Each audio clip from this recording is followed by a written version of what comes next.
3 ways to develop a positive mental attitude. I want you to remember the word RED, or the acronym RED, because it's going to help you to remember this formula. So the first one is to replace negative thoughts with positive thoughts. But before doing that, you want to evaluate the negative thoughts, because those negative thoughts reveal what feelings you have about what it is that you're feeling negative about.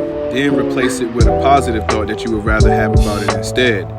This eventually rewires your brain to automatically reroute negative thoughts, kind of like learning to walk. At first you might fall down a lot, but eventually you don't even consciously think about what it takes to walk.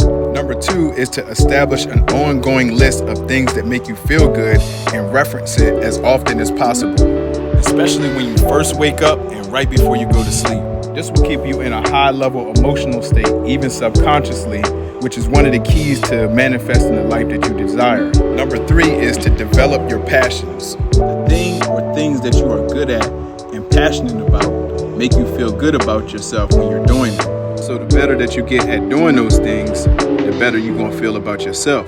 This is also a key to discovering what your purpose is in life. You were given your gifts for a reason.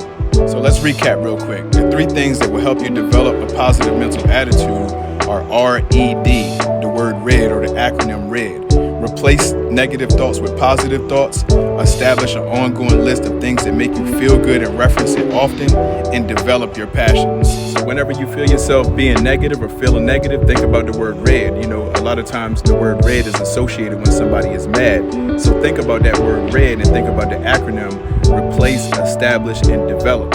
And reference this video, share it with somebody that you feel like it'll help. And y'all enjoy the rest of your day. Peace.